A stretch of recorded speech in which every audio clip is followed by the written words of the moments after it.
So today I am going to be doing a little bit of brush removal. As you can tell, this is a totally different backyard. Me and my wife just recently moved.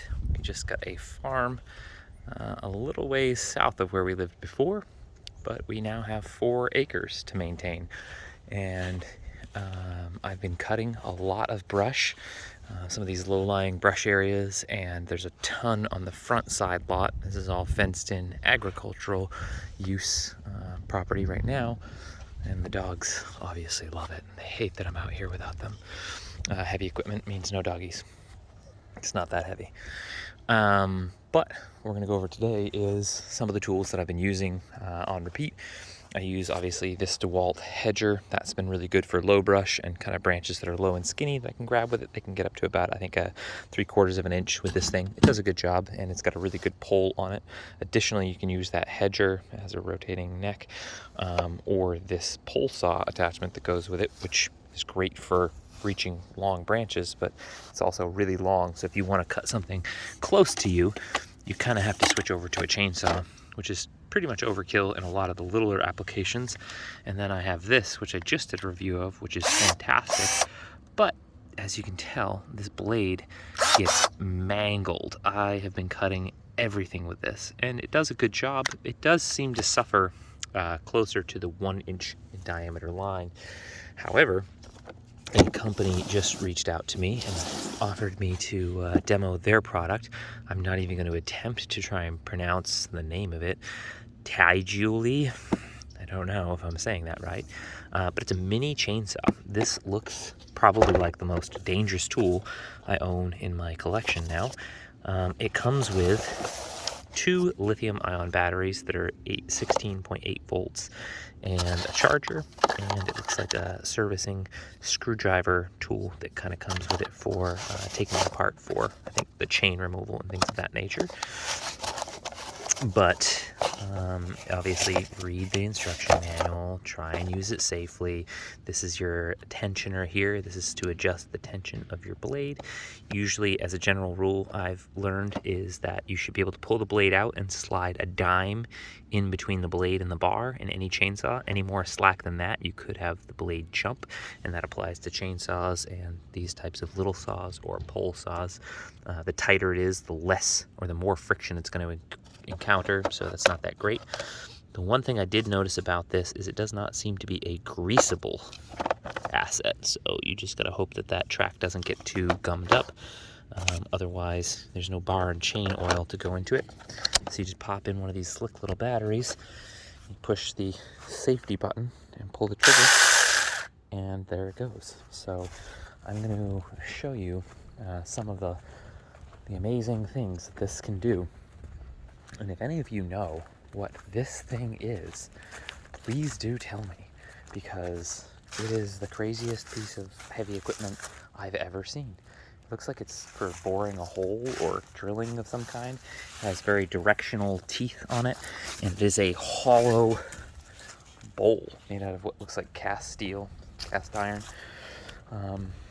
So I'm going to just use this little guy. I have some little trees, actually this one right here that's growing up into this structure here is going to turn into a greenhouse, so I'll be taking the roofing off of it and repurposing this carport into a greenhouse with some greenhouse glass. So this tree and its little friend, I'd be able to cut that one with those snippers, but we'll see what this does relative to these.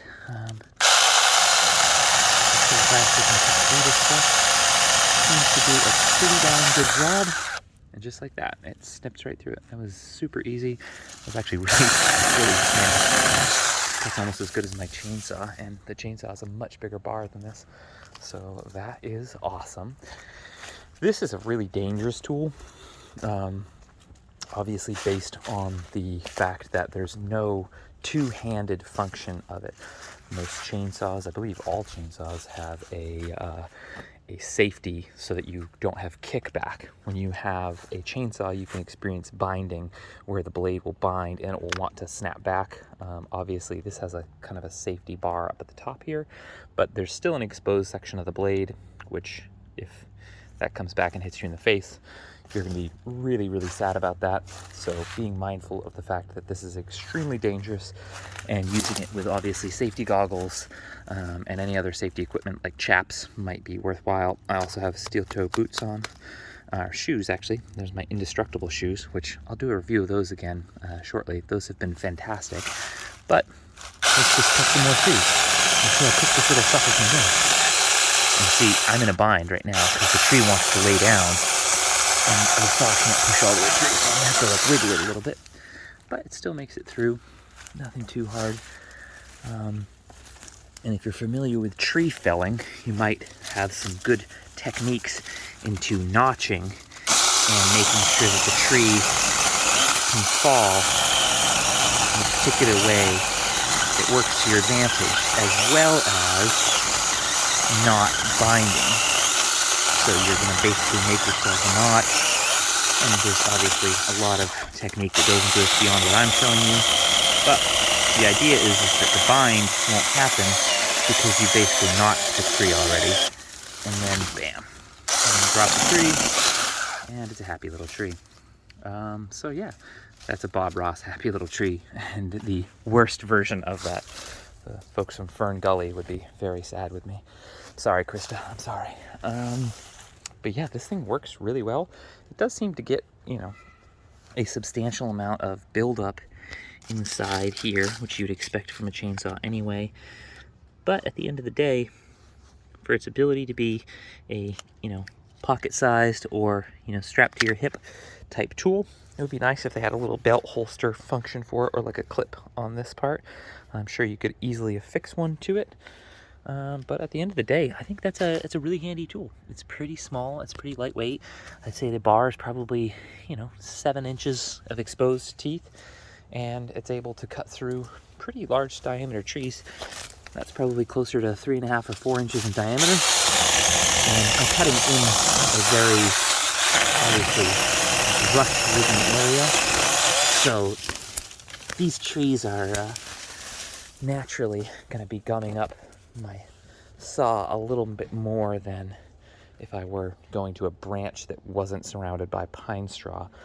At the end of the day, though, this thing beats. I would highly recommend that. I would highly recommend it, but you'd obviously be someone that knows how to use a chainsaw first and foremost. As, again, I mentioned, this is an extremely dangerous type of tool. Chainsaws in general are very dangerous. But overall, having 2 batteries, and it does have a little light on the front as well. You can see the light there lights up right here. Has an indicator for charge on the side, so you can see where your battery is at. You can still get all 3 bars. And it comes with 2 batteries, so you can always have one charging, and then, or, you know, on standby and ready to cut down some more trees. So yeah, overall, I would say this is a really great small tree, small branch pruning tool that doesn't have a pole, so you don't have to deal with the awkwardness of dealing with the pole. And if you affixed some kind of a little belt clip right here, this could be invaluable to someone who's doing what here in the South you call crepe myrtle, which is cutting fairly large branches of crepe myrtles to make them kind of stubbier, or even just what I'm doing here, which is clearing fairly large trees. I mean, brush trees, they're not very big, but they're bigger than what you would want to use those little pruners for, but still small enough that a chainsaw might be a little bit of overkill. So yeah, definitely check that out. I'll put a link in the description for where to get this on Amazon, but I would definitely check this out and go give them some love, and let me know what you think. Let me know if you've ever tried one of these, or what experiences you have, what are the pitfalls, and possibly what are the options for greasing this blade outside of manually greasing that blade. And soon I'll do some updates about the house, the barn, the other barn, garage, and the chicken coop all back down here. All the bees have made it safely to the new farm, and all of the chickens, so, and all of the dogs naturally, because you can't leave home without them. But let me know what you think, and leave me some feedback. What else would you guys like to see for videos coming up, other than dogs, me destroying things, and using wild tools, and building ridiculous projects like this greenhouse soon to be.